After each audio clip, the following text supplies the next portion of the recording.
Welcome to the Chief Endurance Officer Podcast. I'm your host, Greg McDonough.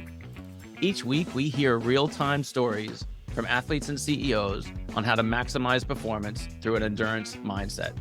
Let's get started. Welcome to the Chief Endurance Officer Podcast. I'm your host, Greg McDonough. Today's guest has competed in ultra trail runs for more than 6 years, 19 ultra endurance races.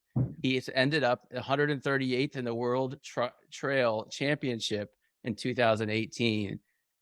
He's top 5 Latin American of the Ultra Trail Tour in 2018.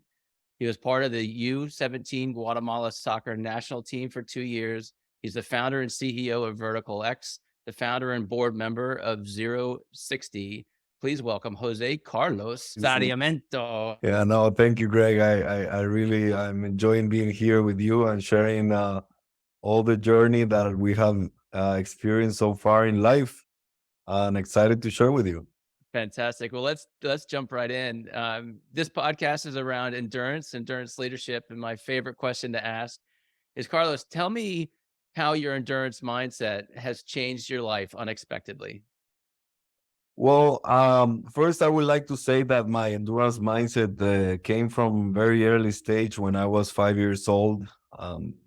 My dad was alcoholic, and always that anxiety I created in early stage start building me that endurance and mindset. Then my dad passed away when I was 14 years old in a motorcycle accident, sober. He was done his thing in on earth, and that propelled my endurance mindset as well. And it has been helping me all over my life, not only in the sports perspective, but also in the corporate. I was a corporate executive as well before becoming an entrepreneur, and also as a dad. You also have various children. I have 4, and that endurance mindset is also helpful in every circumstance. Yeah, let's dig into that. I've got 2 children myself, and you're absolutely right that you need, many mindsets. But dig in a little bit deeper. Talk to us about how an endurance mindset has helped you with your children? For me, it's about being patient and present, enjoying the moment, being aware of certain signals that life gives you. And with children, also it remembers you to be children again. Like, you never try to forget that you were children. And with them, is more like being patient and try to teach them from a different perspective, more like leading by example. So that has been helping me a lot, and I think this is something that will resonate probably with you when you do your Ironmans. When you are in the sports, and you have your children watching it, watching how you train, the discipline that you put in every day, it's very easy for them to learn from those experiences that you are doing. I would say that's with children what it has been helping me, and it's not a finish line, right, with them as well. It's enjoying the process, the ups and downs, the failing forward, to teach them how to fail, and don't be afraid of what other people will think about them or the situation. That's very well said. I'm curious, have you seen examples in your children's lives where your endurance mindset or your training or just your daily day life has influenced a decision they've made or friendships they have, or like, give us an example. Have you seen an example where you said, you know what, that's probably because of what I do every day? Yeah, I will say, yeah, different examples. 4 of them are very different, but Valeria, she's the oldest, and she has this mindset about when we moved to US, it was a very big shift, mainly in the academic perspective, and she was so unsocially as well, and she has this endurance mindset of overcoming the obstacles and embrace them, and that was really amazing from my perspective. Then Katia, she's the second one, and she's a very athletic person, with a very tough mindset. So she, in order to become in the cheerleader team, and she was a motocross rider as well. She's gymnastic, and in order to overcome and start to doing the cheerleader team, she started practicing in the floor, in the grass. We don't have anything in home because we were just moving. So when you see that every day, watching YouTube videos on how to perform acrobatic better, you realize that you have done something with them. The third one is Martin. He also was a motocross rider. I will say that his mindset is very tough. It's very disciplined, and I can see his involvement on that. And I always say that discipline always overcome talent, as well as you are putting the effort. And then the fourth one is very young, is Anika, but she's tough in everything. She's like also put us in our perspective, so it's very amazing. The youngest always tends to be the Yeah. tougher of the bunch for sure. Uh, Carlos, shifting gears slightly, going back to your corporate to entrepreneur journey, reflect on the endurance mindset in those changes. In my experience, I always have the intrapreneur mindset when I was a corporate. Always leading the roles where I have to do new things, new countries, new markets, restructuring of the business model, organizational structure, etc. Everything that was deciding and creative thing and disruptive, I was involved. So I was kind of pretty in that mindset already, pursuing a corporate career, which I will not say is good or bad. It's just what it is. It's for me, it's kind of like a corporate rat race, because everyone wants to be at the top, or most of them, and those positions are so scarce, that everyone wants it, right? So everyone is willing to give whatever they have to reach it. So having that mindset about enjoying the process, learning from others, face the obstacles, managing the politics, because there's a lot of politics and game theory as well, with the humans, because that's what I would call is game theory. It's like it's a game at the end, right?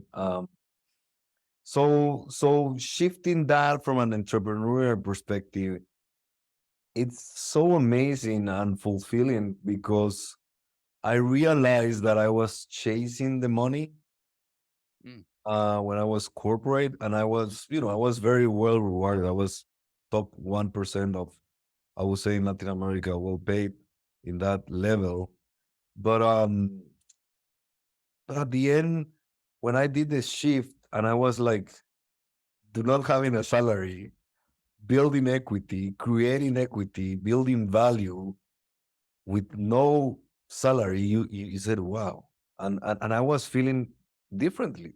Like my level of fulfillment increased so high that I was okay with that, And that shifting, I will say, and that realization, um, I say it was amazing. And also entrepreneurship is not for everybody. It's tough. It's very tough. Uh, it's not easy. It's another game, right?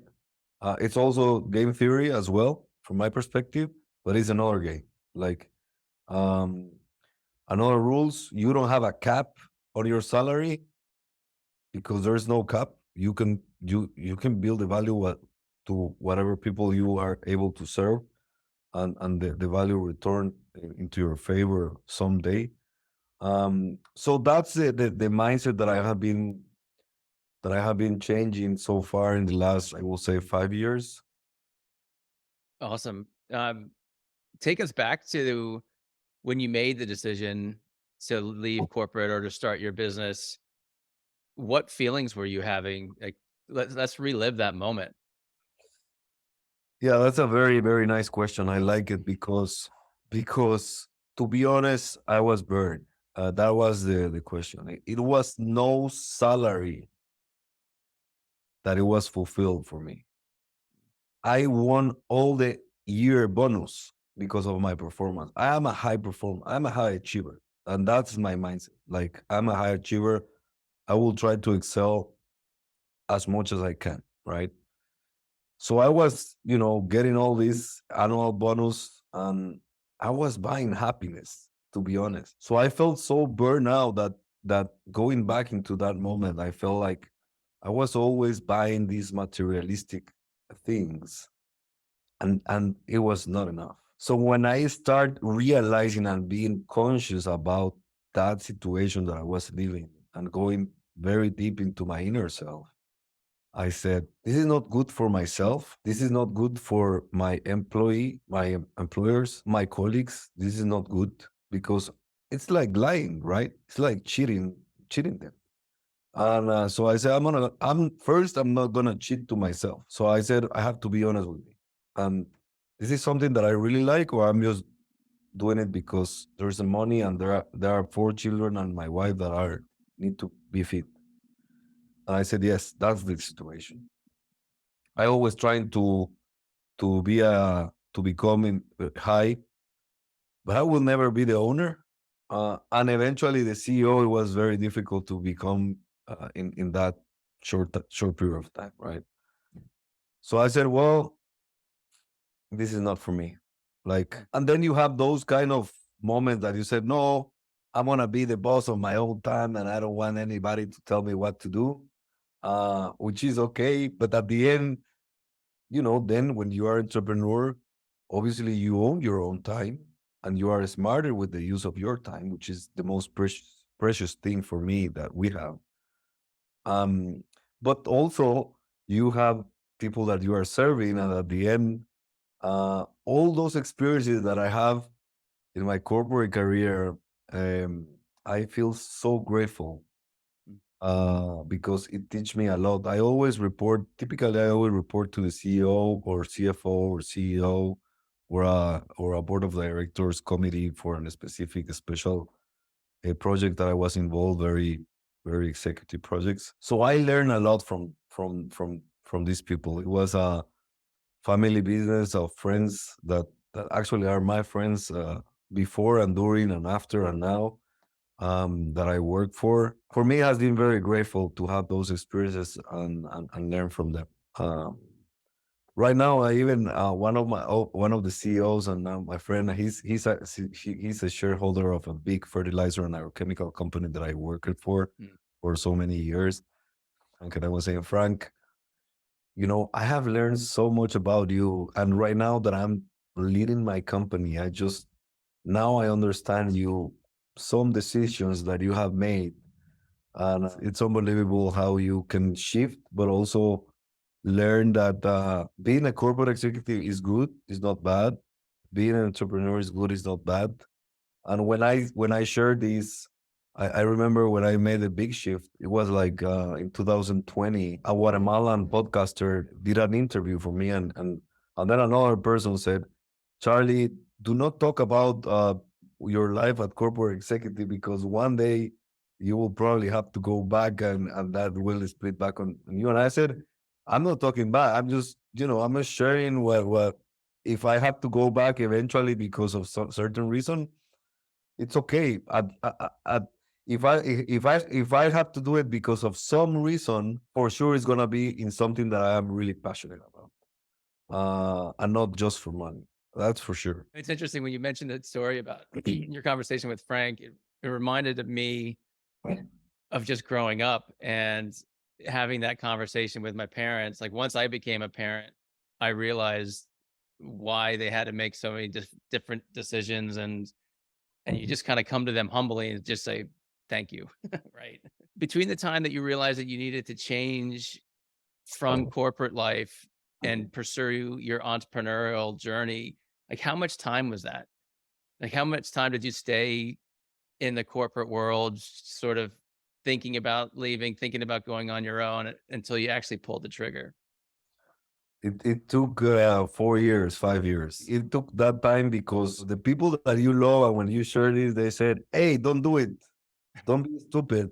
You better stay there because you have 4 children. And it took me that time because I created my own reinvention process. And I started reading about neuroplasticity back in 2013.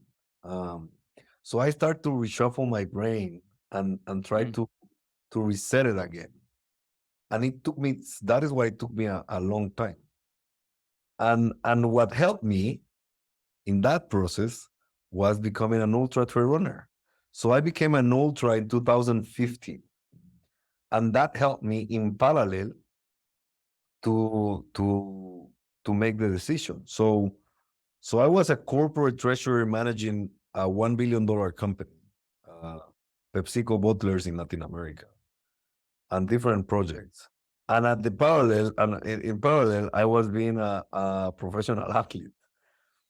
So I wake up at 3 a.m. in the morning, hit the trails, train every day, and then I go to work, right? So all that time of finding my inner self running long distance and, realizing that this was only burning me more and more and more and more. In 2019, I was sharing with my wife, I was sharing with people in my circle of trust, and everybody was saying me, you're crazy, Charlie. You cannot do that. Like, well, why are you gonna do that? You became an ultra, you became one of the best ultras, and now you wanna quit your job and like, what are you doing? Like, you're ruining your life. So I shut up, to be honest with you. The only one who told me do whatever you are passionate about was my mother. My mother, she has always been very, very supportive. So I think she realized that, she cannot do that anymore, probably. And she did it with me. And I'm gonna tell you more about it. But so so in that moment, I said, okay, I'm gonna start doing my own thing.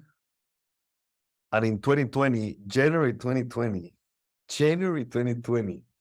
I said to Frank was the CEO and shareholder. I said, Frank, by that time I was a corporate M&A. Was doing inorganic entrance strategies in Latin America. So I said, and we closed out a deal in January. So I said, Frank, I need to go out and do my own thing. Like, it's not you, it's not the company, it's me. Like, I just cannot do this anymore. And he said, okay. Um, we did a succession plan, etc. My last day was February 28th. And then the COVID hit. I was like, holy moly. After 2019, I do not talk about this issue with my wife again. With my father and mother-in-law, nothing. My mother kind of knew it, and I just quit. You cannot imagine, like, it was like a bomb. It has been a journey. And in that year, I founded the Vertikal Sports Performance, which is the training performance facility. So imagine how hard COVID hit. It was more than 20 ultras that I have done so far. Well, let's lean into that. Talk to us about the business that you've stood up. Obviously, we just mentioned it slightly, but talk to us about the concept, where the inspiration came from, what it is. The training facility, we did very differently. We start scanning the athletes because we need to do very boutique because it was COVID. So we kind of need to do it like a clinic, not as a training facility. So we started scanning the athletes from a very holistic perspective, mindset, movement, metabolic, etc. And physical as well. And we design individualized training programs. That's how we started the training facilities. But it hit very hard, the COVID, and I did a very large investment for me, right? It was a huge investment. I did a project finance for that. So I said, oh my God. And the whole intention was to do a beta in Guatemala, which it was cheaper because I always have a thought about building a training facility for the US market in my concept. So I created the whole concept. And then COVID hit, and the idea was to expand via franchise model. That was my expansion strategy. Then I said, who's going to buy me a franchise now with COVID? Nobody. But at least in that time, a franchise model created in Guatemala for international markets, it was like kind of, I don't think so. So I said, I'm gonna build the Nasdaq for athletes. The aha moment came from an ultra race, but by the way. So I was going into that, the when your mind goes very far away and you are vibrating very high. So boom, Nasdaq for athletes. And I was like, okay, let's think about it. So I create the concept and I was saying, okay, if I'm scanning the athlete, I'm getting data. I have been an athlete. I have been a sponsor athlete by Gatorade and other brands. How I can give back and solve the challenges that I have had to fund my sports career. So I said, this is what I'm gonna do. I'm gonna help the athletes to have a ranking, holistic ranking, promote themselves meritocratically, not because they are good looking or they are sex symbol in social media, because they are good athletes. And I will give them the opportunity to all this networking that I have created in the corporate world to put it together. So that is what I did. So I incubate the concept. I won a scholarship at Silicon Valley. So I went to live to California in 2021 for 4 months. So I incubate the concept there, and in Draper University, it's an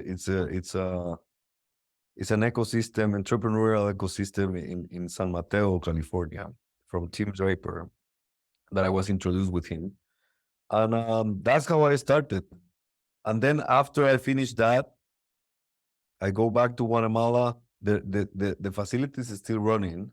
And I said, well, let's just start applying to accelerators. So I applied to different accelerators, and one in Austin, Texas, in December, first week of December, they accepted me to become a portfolio company of an accelerator in US. And I had to move to US, to Austin. And this was, I moved in March 2022. By that time, I was not in a good situation in my marriage. So we kind of, make the things slow.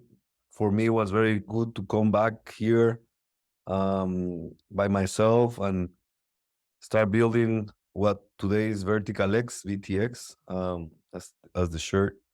Um, and we start, I start incorporating the company, legal company, understanding the market, being very involved in the entrepreneurial ecosystem in Austin, Texas, as well in the US, understanding the fundraising, how it works in the US, building an advisory roles from US C-level former management in the sports industry. So I have been doing that since March. And December, I got my O1A visa, which is extraordinary abilities in athletics, granted by US. And I got granted with that. So we kind of settle up with my relationship with my wife, and let's start from -0. Again, let's move. We basically burned the boats in Guatemala. I did 3 exits. So I have this is my 5th startup, my first one in the US. And the 3 that it was already operating, it was a Pilates studio that I was partnered with my wife, and I sold my shares. I have 50%. I sold it to another partner, and she's still running it with a new partner.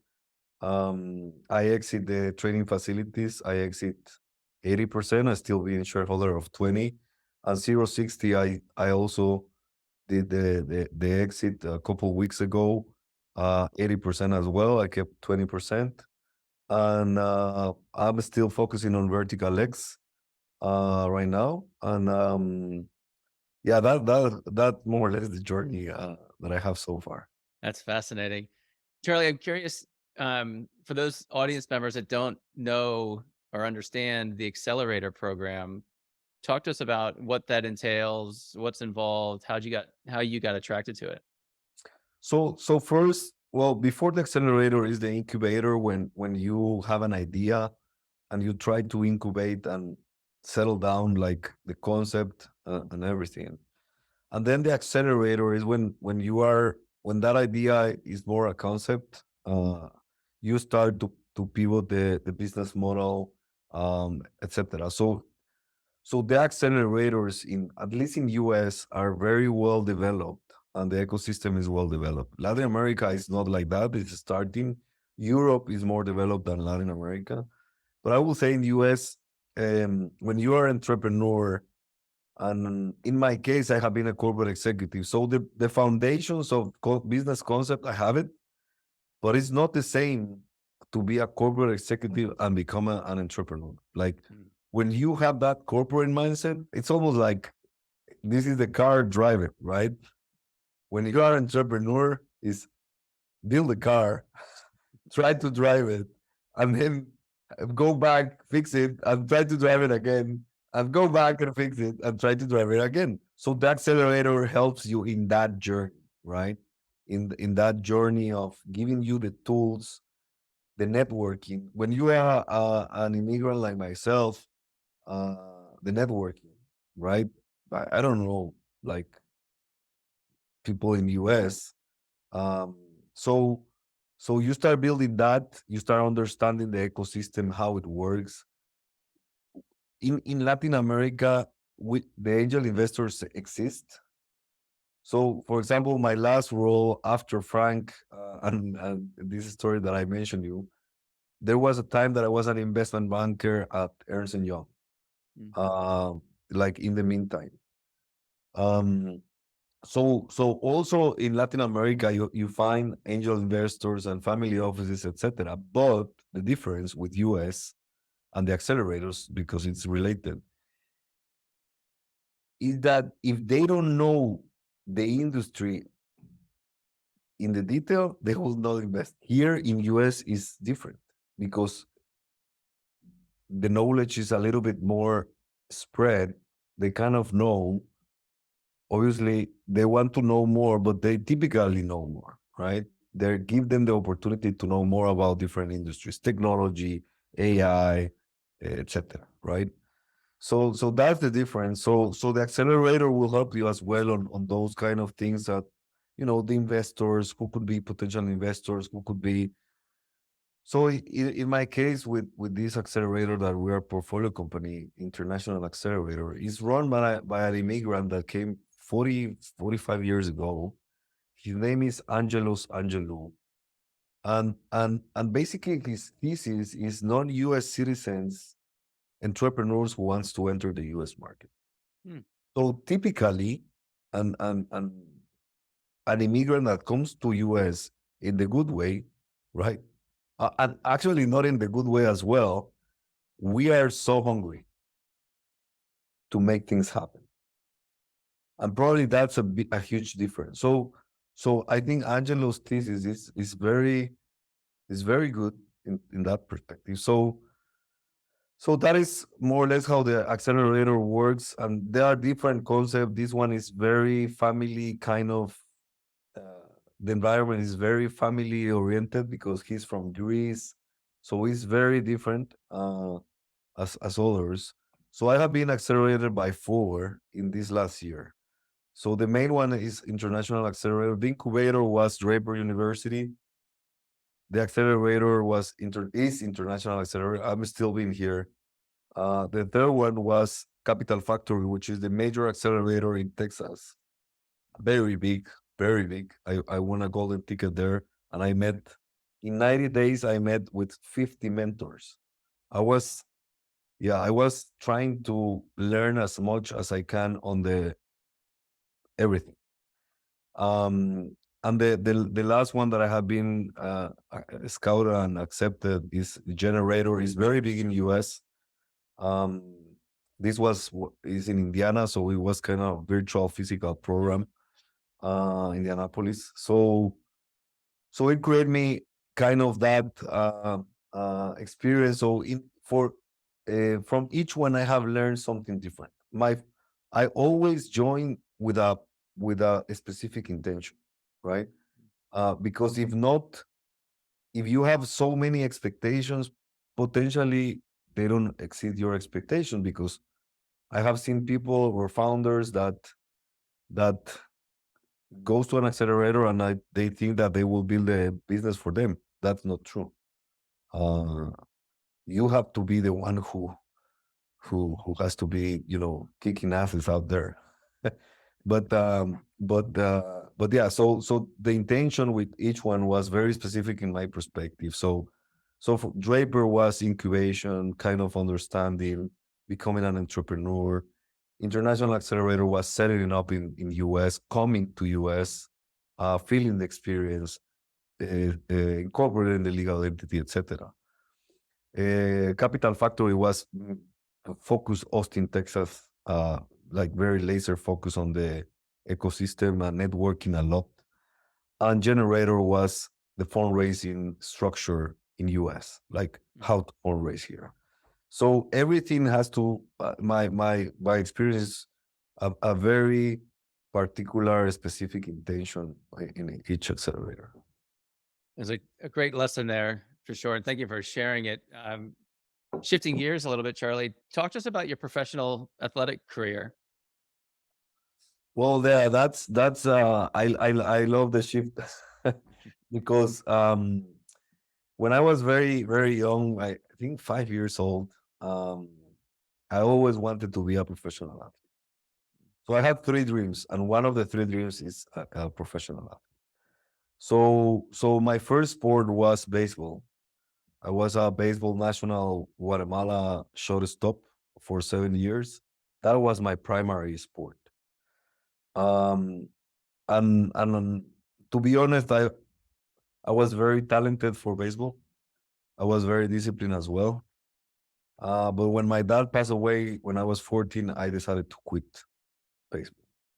I have this emotional hit, and I just quit. But I always perform. I compete internationally with the Guatemalan baseball youth team for a long time. So that was my first sport, and always, as I mentioned, you trying to excel every day. I was the first one in the training. I was last one training with another friend that we became very good friend. He was second base. I was shortstop, so we have a very excellent chemical connection. And then I switched to U17 soccer. When my dad passed away, I said I'm gonna try a new sport. I play a little bit. I was very fast. Uh, I was not talented for soccer from a technical perspective, uh, but I was, very disciplined. So I became central forward, and I played for U17 national team. Um, a couple of years, trying to get into the World Cup. We couldn't make it. Um, then I get cut off. And in that time, actually, I was granted by a D1 college soccer scholarship, partial scholarship in US, the Jacksonville University. I still have the letter as uh, 2001. Um, and that was one of the things that my mother didn't allow me to do. She didn't want me to go because she was afraid that I was going to become an alcoholic because I was going to be a free guy. In But it's okay. I don't have hard feelings. I told her in their moment about it. But so that was soccer, and then I have a. I was also in the pre-national team of futsal as a goalkeeper. I was the fourth goalkeeper because of my abilities as a shortstop in futsal as a goalkeeper kind of resonates. So I have that, but there were better goalkeepers than me. So I was the fourth one, and then I focused myself in study. And the last 9 years, I have been an ultra trail runner. Back in 2013, I hit the black hole. I was very depressed. That is when I realized, and I start making a lot of questions about my dreams when I was younger or child. And I started doing my first ultra in 2015. I never raced before, not even a half marathon. So I go straight into a 50-mile race. Uh, I was so depressed that I Google endurance, and I found endurance challenge from North Face, and I said, well, this is the one that I'm gonna do. And the first way was in Virginia, in US. It was not that hilly, and I was so amazed with the result. I became in the top 5%, and I was like, what? Like, what is going on? Like, this is something not, I don't know, something weird happened. So I went to do a lot of medical checkers and everything, and it was the mindset, uh, more than physical. Obviously, I have some physical things, genetic things, but it wasn't that. It was more about the mind and how I can put myself into, in the endurance mindset. Um, so I said, well, I'm gonna keep doing it. So I did another one, and I performed better, and I did another one, and then I became um, like newspapers in Guatemala were showing my results, and they were interviewing me, and like, all these things happened, and I said, wow, this is probably a calling from the universe. So I said, I'm gonna become the top ultra trail runners in the world, and I'm gonna take Guatemala to a world championship. So I keep pushing hard every day, like 3 a.m., 3:30 a.m. Um, if I have to travel, because I was corporate by that time, I traveled a lot in all Latin America countries. And when I hit a country, I go to the hotel and train to the hotel gym. I was, so I started doing that, and then 2018, we took Guatemala to the first trail world championship, for in the history, with another very well known athlete in Guatemala, Juan Carlos Stume. And we accomplished that. At least in my case, I compete in the Ultra Trail World Tour. I want to compete in the toughest races in the world. So I competed there. I was ranked in the 200s in the world. So I was so grateful to live that experience, and to put that mindset. So far, as of today, I have done more than 20. I have just two DNF, which is kind of hard for me. But those are the ones who give me very good lessons, mainly about the ego. Because at the end, and this is the first one, the first DNF, it was in Guatemala. It was more that I was very pissed off because they didn't put the proper marks. I got lost. I was going second, and I have some how do you say, haters in Guatemala. So I said, okay, I'm not gonna play this game. So I said, I got lost for 1 hour. I lost. I was in second, then I was in seventh, and I said, no, I'm not playing this game. And the second one was at UTMB, Ultra Trail du Mont Blanc, my second time. The 100-mile race. I was in kilometer 100. I got an injury in the knee, and I said, "Well, I'm gonna keep rolling." I was trying to do 28 hours in total, and then in kilometer 130, I was crying, literally, like. And I said, "No, I have to endure. Like, this is." But I knew, because I did the race before in 2016. This was 2019 that I DNF, and I said, no, I know how it looks. And when I said, well, I know how it looks, and I said, well, this could get worse. Like, my knee could get worse, and I'm not willing to sacrifice, not sacrifice to, yeah, maybe that's the word, to sacrifice my knee, and not running again because of. And I said, this is done for me. I cried. I felt terrible. People in Guatemala was expecting me, and this is when I realized about expectations, and to be very honest, if I was doing it because just for me, or because also for Guatemala, that specific race. And so it was a good moment. But this is kind of my athletic journey, and right now this year, I will try to do something that you have done before. It's not an Ironman, but it's my first extreme triathlon. I have never done a triathlon before in my life. I'm gonna go straight forward to Starvation, which is an extreme triathlon from the X3 World Tour. I have been busy with my startup, but I just want to do it and see how it feels. And I'm shifting my mindset again with a new sport. That's awesome. Yeah, those those DNFs stick with you forever, don't they? Yeah, Um, what time of year is that triathlon?